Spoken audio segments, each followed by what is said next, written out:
살아야 하는가에 대해서 함께 은혜 나누길 원합니다. 에베소서는요, 1장부터 3장까지는 예수를 믿는 것이 무엇인가를 가르쳐주고, 그리고 4장부터 6장까지는 그 예수를 믿은 그리스도인이 어떻게 살아야 하는가를 가르쳐주고 있습니다. 그래서 저와 여러분들이 이번 8주 동안 이 무더운 여름을 하나님께서 어떻게 살아야 하는지에 대한 답을 저와 여러분들이 얻고, 그 말씀에 순종함으로 여러분의 인생이 아름다운 축복의 인생이 되기를 주님의 이름으로 축원드립니다.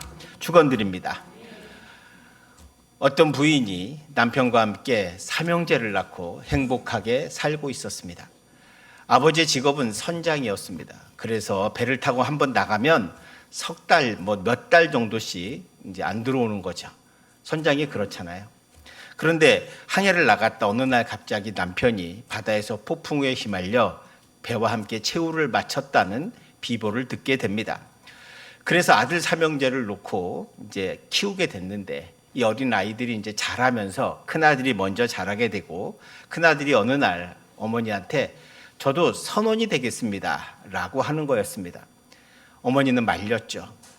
너희 아버지를 봐라. 아버지가 바다 좋아하고 그래서 배 타고 나갔다가 저렇게 일찍 바다에서 빠져 숨지지 않았니? 라고 말렸지만 아들을 말릴 수가 없었습니다. 그래서 큰아들도 남편의 아버지의 뒤를 이어서 배를 타고 가다가 얼마 후에 바다에서 죽었다는 이야기를 듣게 되었습니다. 이제 아들이 둘 남았잖아요. 근데 둘째 아들도 크더니 자기도 선원이 되겠다는 거예요. 그래서 말렸습니다. 어머니가 안 된다. 야, 아버지를 봐라. 형을 봐라. 절대 안 된다. 라고 했습니다. 그랬더니 몰래 도망가가지고 배를 타고 나갔습니다. 그러다가 죽었습니다. 자, 이제 몇 명 남았어요? 막내 아들 하나 남았습니다.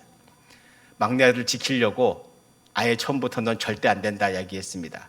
그런데 어느 날 이제 사춘기, 고등학교 다니던 이 아이가 엄마한테 얘기하는 거예요. 어머니, 제가 나중에 고등학교 졸업하면 저도 선원이 되겠습니다. 그랬더니 안 된다는 거예요. 그래서 친척도 다 불렀어요. 친척까지 다 불러가지고 말린 거죠. 절대 안 된다. 야, 너네 형들 봐라, 아버지를 봐라. 절대 안 된다 그랬어요. 근데도 막무가내예요. 도저히 안 돼서 이 어머니가 교회 목사님을 찾아가서 우리 아들이 이런다. 왜 그런지 모르겠다. 우리 아들들이 다. 아버지가 분명히 바다에서 죽었는데 왜 그럴까요? 좀 알아주셨으면 좋겠다.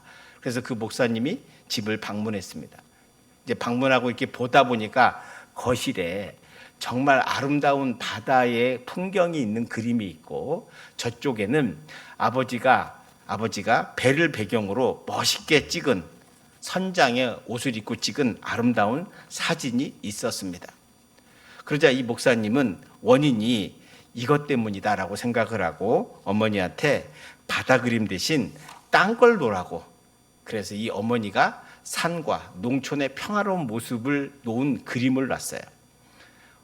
그랬더니 한 1년 지나고 나서 아들이 선원이 되겠다는 꿈을 버리고 농부가 되겠다고 해서 어머니를 잘 모셨다고 합니다.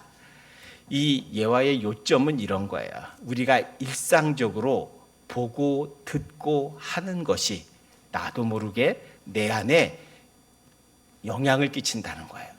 이 아이들이 아버지의 멋있는 선장의 모습을 보고 아름다운 바다의 그림을 보면서 꿈을 꾼 거죠. 자기도 모르게, 야, 나도 그럼 바다에 가야 되겠다. 바다가 저렇게 아름다운 곳이구나 라는 생각을 하게 되었다는 것입니다. 여러분, 우리는 내 스스로 생각하는 것처럼 보이지만 절대 그렇지 않아요. 우리는 보는 것, 듣는 것에 영향을 받게 됩니다. 우리가 세상에서요, 잘 생각해 보세요. 매일 술집을 다니면서 술을 안 먹는다는 건 불가능한 거예요.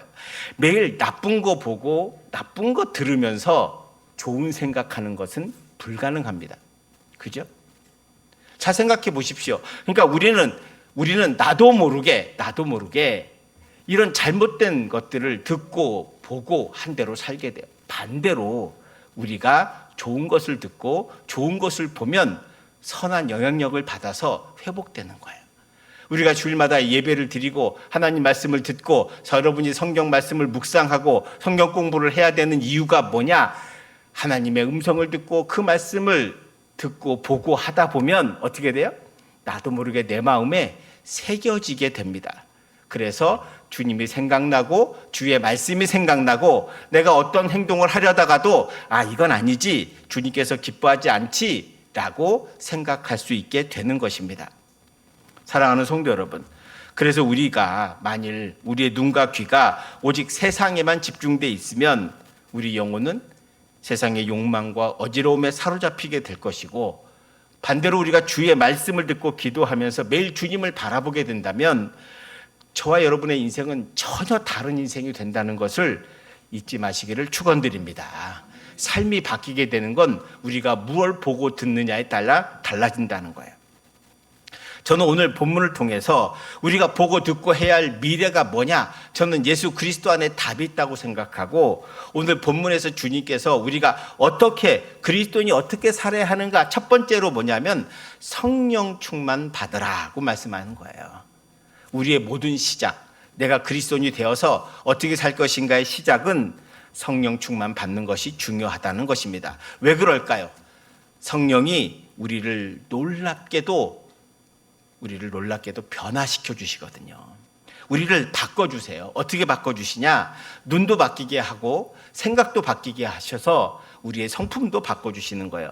오늘 본문 2절을 한번 보시기 바랍니다. 모든 겸손과 온유로 하고 오래 참음으로 사랑 가운데서 서로 용납하고. 여러분, 주님 안에서 성령 받으면 우리 모두 겸손하고 온유하고 오래 참고 서로 용납하게 된다는 것입니다. 여러분, 겸손이 무엇입니까? 교만의 반대말이잖아요. 교만은 뭐예요? 자기 중심적인 삶을 사는 사람이 교만한 사람입니다. 자기 위주로 사는 거죠. 그러니까 나만 행복하면 돼요. 다른 사람은 다 나를 위해 존재하는 거야. 이게 교만한 사람의 특징이에요. 그러나 겸손한 사람은 반대죠. 다른 사람을 배려하고 또 다른 사람을 인정해주고, 그리고 자기 뜻대로 사는 것이 아니라 주의 뜻대로 사는 사람이 겸손한 사람입니다. 우리는 온유를 많이 오해하는데, 온유는 자기 주장을 하지 않고 다른 사람을 배려하는 것으로 이해합니다. 그런데 헬라어는 그 뜻이 아닙니다. 헬라어로 프리우스라고 하는 말은 프리테우스라고 하는 말에서 나온 건데, 이게 뭐냐면 야생마를 길들인 다음에 쓰는 용어입니다. 여러분, 야생마는 사람이 한 번도 안 타본 탈은 사람이 타면 난리가 납니다. 자기 마음대로 막 움직이죠. 그러나 길들여진 말은 온순해집니다. 그리고 고삐가 주인이 끄는 대로 가는 거죠. 마치 여기서 나온 거로 온유는 내 맘대로 야생마처럼 살던 사람이 주님께 길들여져서 주님의 뜻대로 행하는 자가 온유한 자입니다. 온유한 자는 바로 그런 의미가 있어요. 그래서 길들여진 사람이라는 거예요. 여러분, 사람이 언제 길들여집니까? 고난받을 때 길들여집니다. 사람은 참 놀라운 것은 고난을 받으면 두 가지가 있어요. 포기하는 사람이 있는 반면에 그 고난을 통해서 더 성숙해지고 더 성장하는 사람이 있습니다. 바로 그것이죠. 여러분, 사울과 다윗의 가장 큰 차이는 사울은 왕이 된 후에 고난이 없었어요. 그래서 교만해지거든요. 온순해지지 않았던 거죠. 여러분, 다윗도 생각해 보세요. 16살에 골리앗을 갑자기 죽이면서 스타가 됐어요. 사울은 천천히요, 다윗은 만만이라는 소리를 들었어요. 그 말은 뭐예요? 다윗이 사울보다 훨씬 낫다는 거예요. 거기다가 장군도 되고요, 어린 나이에. 거기다 왕의 사위도 됐습니다. 모든 걸 다 얻은 거죠. 사실은 왕백은 다 된 거예요. 어린 나이에 그렇게 출세하고 성공했는데 다윗이 언제 고난 가운데 있고 온순해졌는가? 주님께 길들여졌는가? 사울에게 10년을 쫓겨다니면서 길들여지기 시작해요. 고난 속에 도망자의 삶을 살면서 주님을 의지하는 법을 배워요. 자기의 교만을 낮추고 주님을 겸손히 무릎 꿇고 주님을 의지할 때 주님께서 피하게 하시고, 그리고 분명히 사울을 2번이나 죽일 수 있는 기회가 있음에도 불구하고 죽이지 않고 하나님께서 기름 부어 세운 사람을 내가 죽일 수 없다고 다시 도망가는 사람, 그 훈련과 고난을 겪은 다음에 그는 주님께 길들여진 온유한 사람이 된 거예요. 사랑하는 성도 여러분, 고난은 그래서 하나님의 축복에 변장된 축복이라고 하는 말을 꼭 기억하셔야 합니다. 고난은 다 반드시 나쁜 게 아닙니다. 그 고난을 통해서 우리는 더 온유해지고 더 겸손해지고 더 성령에 의지하며 살아갈 수 있게 되는 것이죠. 여러분, 교만한 사람은 절대로 온유하지 않습니다. 왜? 주님의 뜻대로 살지 않고 길들여지지 않았기 때문에 자기 마음대로 살게 되죠. 오래 참음도 없습니다. 인내하지 못하는 거죠. 겸손과 온유와 오래 참음은 함께 가는 것이고 바로 그것이 성령께서 주시는 선물이고 그 선물을 받은 사람이 사랑하며 삽니다. 저와 여러분이 살아가야 할 길입니다. 여러분 마음에, 여러분 성품에 이 좋은 성품이 충만하기를 주님의 이름으로 축원드립니다. 자, 그리고 나서 성령이 또 하나 놀라운 것은 3, 4절에 보시면 우리로 하나 되게 하신다는 거예요. 평안에 매는 줄로 성령이 하나 되게 하신 것을 힘써 지키라. 몸이 하나요 성령도 한 분이시니 이와 같이 너희가 부르심의 한 소망 안에서 부르심을 받았느니라. 여러분, 지금 이 얘기를 하고 있는 것은 사도 바울이 교회 생활을 하면서 교인들을 성령께서 우리 모두를 하나 되게 해주셨습니다. 우리가 부민교회로 불러주신 것, 에베소 교회로 불러주신 것, 그것은 성령께서 불러주셨고 그 성령이 우리로 하여금 하나 되게 하십니다 라고 하는 거예요. 이 말은 뒤집어서 말하면 성령이 아니면 사람의 마음은 절대 안 바뀝니다. 사람의 마음을 사는 것이 정말 어렵습니다. 여러분, 우리가 잘 알듯이 제일 어려운 것이 사람의 마음을 사는 겁니다. 이게 돈으로 살 수 있는 것도 아니란 말이죠. 사람의 마음을 변하게 하는 것, 인간이 정말 어려운 거죠.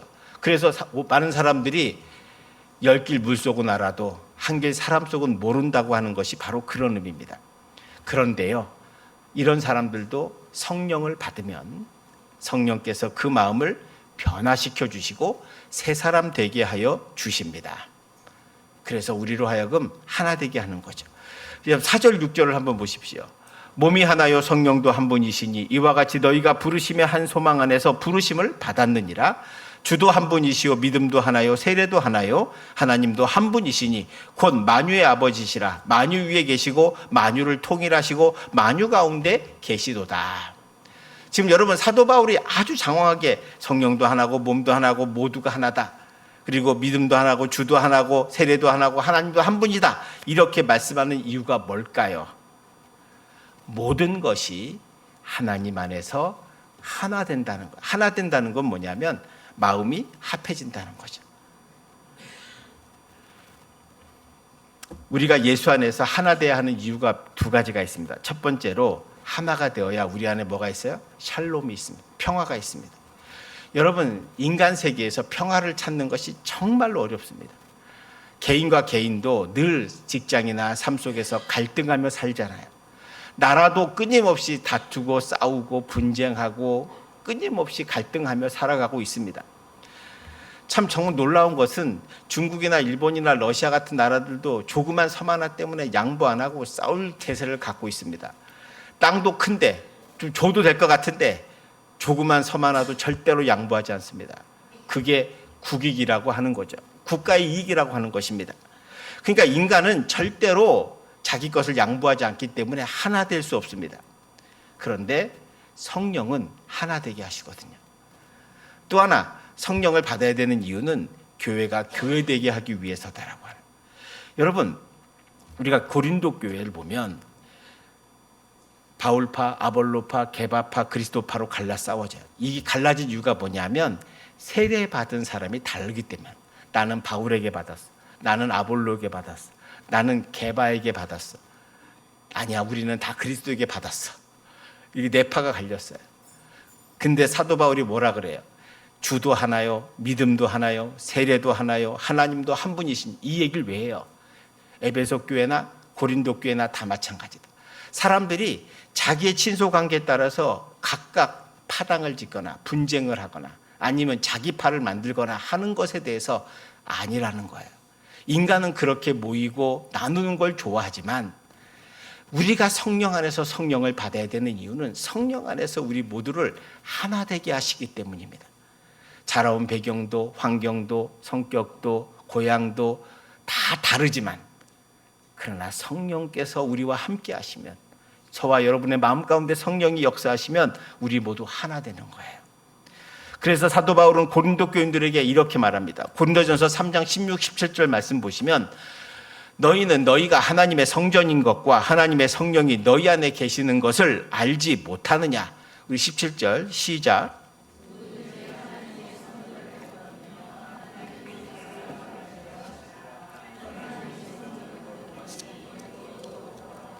아멘. 그러니까 사도 바울은 우리 마음속에 성전이 있고 그 성전이 거하는 곳이 성령께서 거한다는 거예요. 그러니까 성령이 거하면 그것이 성전이 되는 거죠. 여러분 마음속에 성령께서 역사하시면 여러분이 성전이 돼요. 성전이 되면 주 안에서 우리 모두는 하나 되게 하시는 거죠. 주도 하나요, 믿음도 하나요, 세례도 하나요, 하나님도 한 분이시요, 우리의 마음도 하나가 되게 한다. 그것이 성령의 역사고 성령의 능력이다. 그래서 우리가 성령 충만 받아야 하는 거죠. 그런데 그렇지 못하면 하나님의 성전을 더럽히면 하나님이 그 사람을 멸하시리라. 분쟁하고 다투고 나누고 파당짓고 하면 안 된다는 거예요. 그러면 결국 본인만 손해라고 하는 거죠. 성도 여러분, 그래서 우리 마음속에 하나님께서 우리 마음을 지켜주시기를 기도해야 하는 것이죠. 그러면 자연스럽게 우린 주 안에서 하나 될 수 있습니다. 초대교회 성도들이 120문도가 어떻게 하나 됩니까? 사람은 절대 그렇게 못합니다. 왜요? 그들 안에도 히브리파 유대인, 헬라파 유대인 갈라져 있고 예루살렘부터 갈릴리로부터 따라다닌 사람도 있고 와서 따라다닌 사람도 있고 후반에 믿은 사람도 있고 다 제각각이란 말이에요. 그런데 성령께서 임하시니까 어떻게 해요? 120명이 성령의 충만받고 복음 전하고 함께 밥 먹고 함께 기도하고 함께 예배하고 함께 교제하면서 마음이 하나 되니까 성령의 부흥의 역사가 그곳에 임하는 것을 우리가 보게 됩니다. 저는 우리 교회 부흥이 바로 주께서 우리 모두를 하나 되게 하시면 이루어질 줄 믿습니다. 믿습니다. 그래서 우리 모두 성령 충만 받으시기를 주님의 이름으로 축원드립니다. 축원드립니다. 이게 우리가 그리스도인으로 이 땅에서 아름다운 삶, 정말 의미 있는 삶을 사는 첫 번째입니다. 성령 충만 받는 것입니다. 저는 개인적으로 예수를 믿고 새로운 삶을 살아가면서 인생이 정말 중요한 것이 무엇인가를 깨닫게 되었습니다. 그것은 두 가지인데, 하나 인생은 해석의 문제다라고 하는 것, 또 하나는 선택의 문제이기도 하라는 거예요. 여러분, 옛날에 한 마을에 하숙집이 있었습니다. 이 대학생 둘이 이제 시골에서 올라와서 하숙을 하고 이제 대학을 다니고 있었는데, 집에서 비슷한 동네였는데 공교롭게도 두 집에서 택배를 보내줬어요. 뭘 보내줬냐? 딸기를 보내줬어요. 딸기를 보내줘서 두 사람에게 딸기가 왔습니다. 근데 그 당시에는 딸기가 귀하잖아요. 귀한 거고 지금처럼 냉장고가 없어가지고 빨리 먹었어야 했습니다.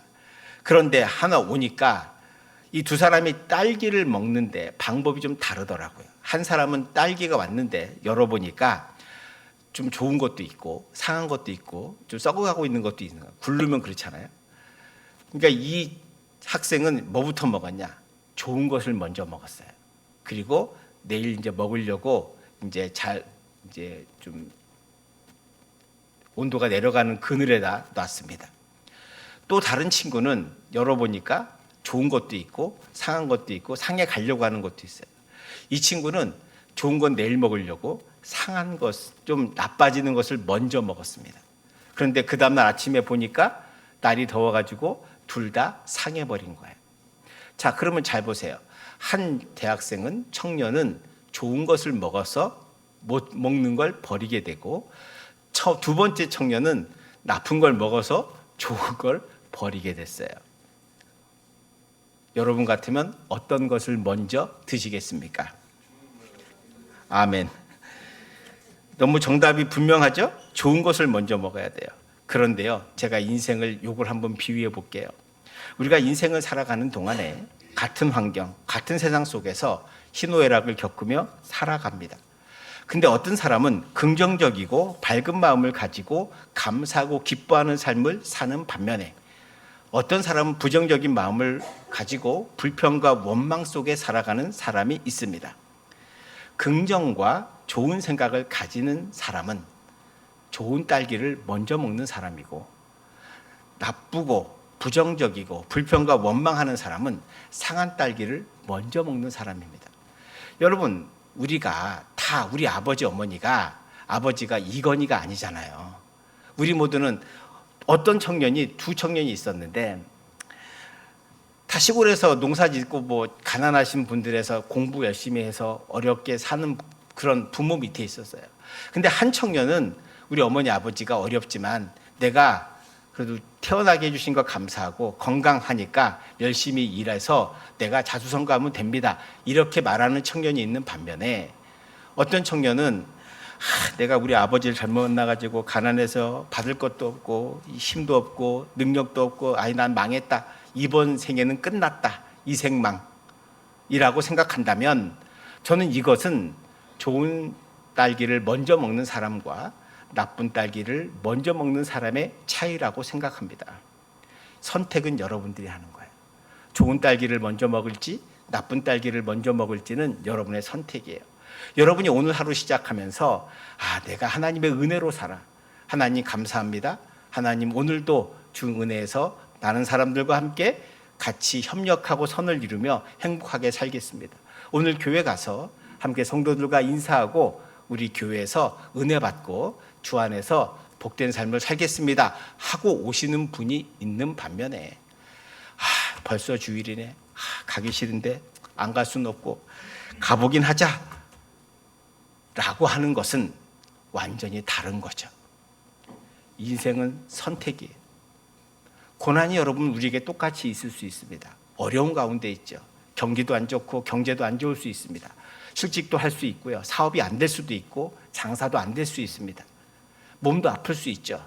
그러나 그것을 가지고 불평하고 원망하고 나만 그렇다고 절망하면 여러분은 스스로 안 좋은 딸기를 먼저 먹는 거예요. 왜 그렇게 사십니까? 이왕이면 아파도 감사하고 어려운 가운데도 이렇게 지켜주시니 고맙습니다. 내가 주의 의지에서 열심히 살겠습니다라고 생각한다면 여러분은 매일매일 좋은 딸기를 먹으며 행복한 삶을 살아갈 수 있는 거예요. 반대로 여러분이 자꾸 나쁜 것만 생각하고 나쁜 점만 보고 하면 여러분의 인생은 스스로 상한 딸기를 먹으면서 괴로워하며 살게 되는 것입니다. 주님이 원하시는 삶은 여러분이 절대로 나쁜 딸기를 먼저 먹으라고 하지 않아요. 좋은 딸기를 먼저 먹고 살기를 주님께서 원하신다는 거죠. 그러므로 사랑하는 성도 여러분, 좋은 것부터 드시기 바랍니다. 이 말은 어떤 사건이나 어떤 일이 나거든 좋은 쪽으로 해석하시고 좋은 쪽을 선택하십시오. 그것이 성령이 가르쳐주는 길입니다. 제가 성령을 받아야 되는 이유를 또 한 가지 말씀드리면 제가 보기에 성령은 내비게이션과 같아요. 내비게이션은 인공위성으로 우리를 위치를 갖춰주잖아요. 그래가지고 처음 가는 길을 이 내비게이션 아가씨가 안내를 잘해줍니다. 다음 300m 왼쪽으로 가십시오. 가다 보면 시속 50km 이하로 가십시오. 가다 보면 왼쪽에 뭐가 있습니다. 주의하십시오. 끊임없이 아가씨가 말해줘요. 그죠? 가끔씩은 너무 말이 많아서 끄고 싶을 때가 있어요. 그러나 그 아가씨가 가르쳐준 대로 가면 처음 가는 길을 찾아가요. 여러분, 성령님을 왜 우리에게 주시려고 하고 왜 성령 받으라고 하신지 아세요? 우리는 내일을 살아보지 않았잖아요. 우리는 앞으로 20분 후에 1시간 후에 인생을 살아보지 않았어요. 처음 가는 길이에요. 근데 여러분의 목적지를 치면 내비게이션이 다 우리를 가르쳐주잖아요. 목적지까지. 우리도 목적지를 쳐야죠. 목적지가 어디예요? 자신 있게 말해보세요. 목적지가 어디예요? 아멘. 하늘나라, 천국, 지시기를 축원드립니다. 목적지가 어디냐 했더니 우물쭈물 하시면 안 돼요. 눈치 보지 마시고 자신 있게 우리의 인생의 목적지가 어디예요? 천국이에요. 하나님 나라예요. 천국을 치시면 성령께서 여러분의 삶을 천국으로 인도하십니다. 할렐루야. 아침에 일어나면 어디로 가세요? 무슨 생각하세요? 이쪽으로 하지 마세요. 이쪽으로 하세요. 라고 누가 가르쳐줘요? 성령이 가르쳐줄 줄 믿습니다. 우리가 살아보지 않은 인생, 가보지 않은 인생길을 내가 어떻게 가겠습니까? 근데 성령을 충만하면 성령께서 여러분의 길을 인도해 주시고 어디 가는 길로? 천국 가는 길로.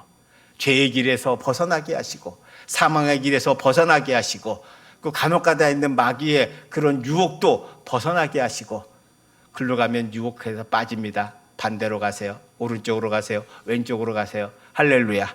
그렇게 해서 여러분의 인생이 천국 가는 길로 가시는 축복의 인생, 그것이 바로 인생의 내비게이션인 성령의 역사입니다. 성령 충만 받으시길 축원드립니다. 성령 충만 받으시길 축원드립니다. 이것이 바로 성령의 충만함이에요. 그래서 여러분이 우리가 이 땅에서 어떻게 살아야 할 것인가, 먼저 성령 충만 받으시기를 축원드립니다.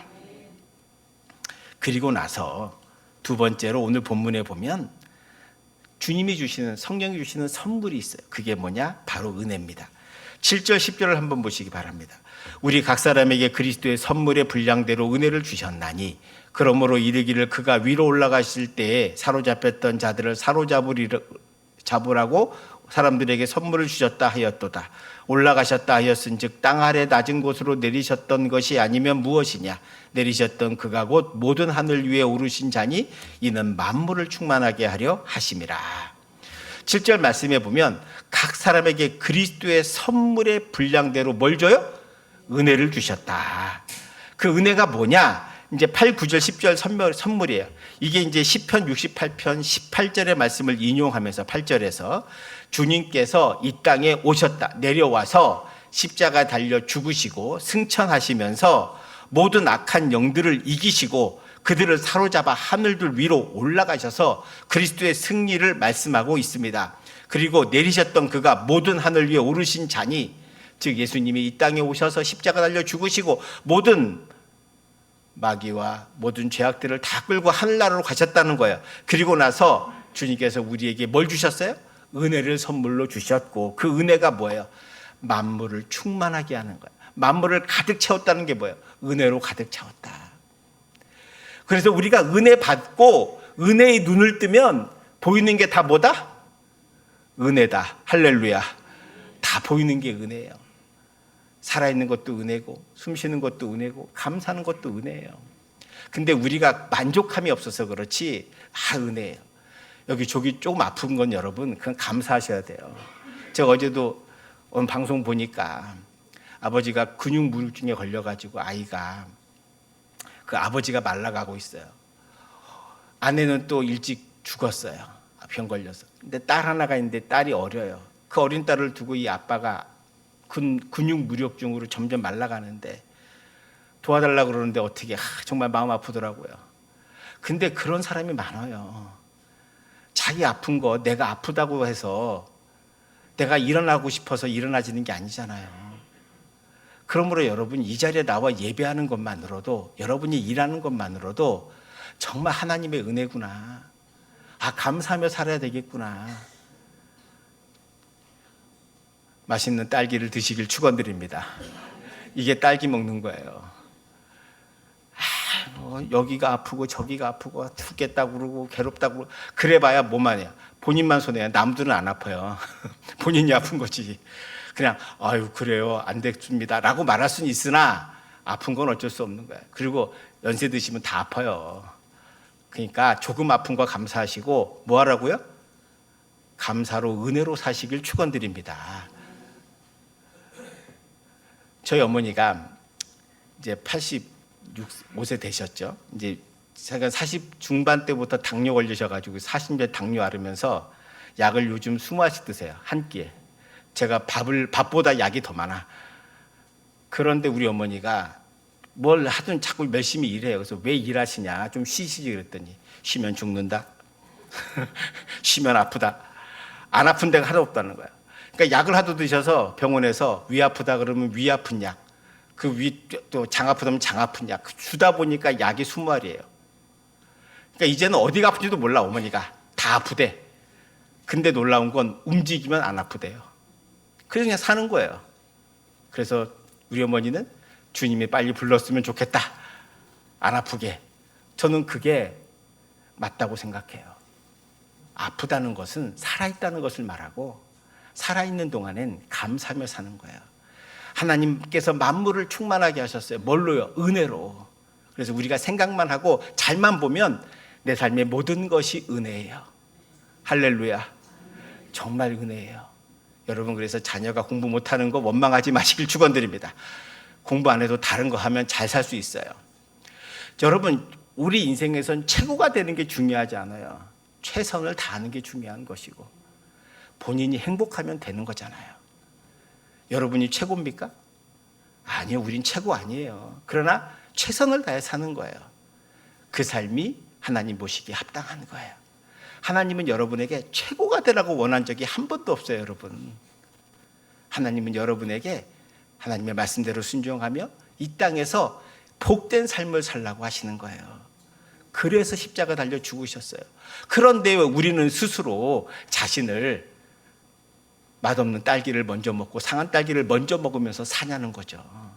좋은 딸기도 있는데 그러지 마시라. 성도 여러분, 우리가 한번 예수 믿었잖아요. 이제 행복한 삶을 살아야 되죠.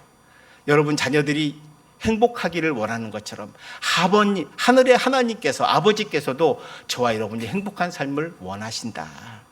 그러므로 감사하며 사시고 하나 되게 하시고 은혜로 사시는 저와 여러분 되시기를 축원드립니다. 그 길은 뭐다? 성령 충만 받는 거다. 성령이 우리를 하나 되게 하십니다. 그러므로 우리 이 땅에서 참된 그리스도인의 삶은 뭐다? 성령 충만 받으시길 축원드립니다. 축원드립니다. 성령 충만 받도록 기도하십시오. 그러면 은혜가 저절로 생각나고 만물이 다 은혜로 충만하구나라는 것을 깨닫게 되어서 좋은 딸기를 먹으며 날마다 행복한 삶을, 은혜의 삶을, 감사의 삶을 살아갈 수 있게 될 줄 믿습니다. 그런 축복의 인생을 사는 저와 여러분 되시기를 주님의 이름으로 축원드립니다. 기도하겠습니다. 사랑의 하나님, 감사합니다. 오늘 이 말씀을 통해서 우리 모두가 어떻게 인생을 살아야 될 것인가를 깨닫게 하여 주심을 감사합니다. 내 마음과 내 뜻대로 살지 않게 하여 주시옵시고 성령을 의지해 살게 하여 주시옵시고 우리 모두 성령 충만하여 우리 모두가 성령 안에서 하나 되는 역사가 있게 하여 주시옵소서. 그래서 우리 모두가 인생의 선택임을 잘 깨닫게 하여 주셔서 좋은 것을 선택할 수 있는 믿음과 용기와 지혜와 능력을 더하여 주시옵소서. 그래서 우리 성도들이 주 안에서 행복하게 하시고 감사하게 하시고 기뻐하게 하시고 어떤 고난도 이길 수 있는 성령의 능력으로 하나 되게 하여 주시옵소서. 날마다 주님께서 성령께서 우리와 함께 하시고 우리를 하나로 묶어 주실 것을 믿사오며 거룩하신 예수님 이름으로 기도하옵나이다. 아멘. 우리 모두 일어나셔서 옆에 분하고 한번 인사하겠습니다.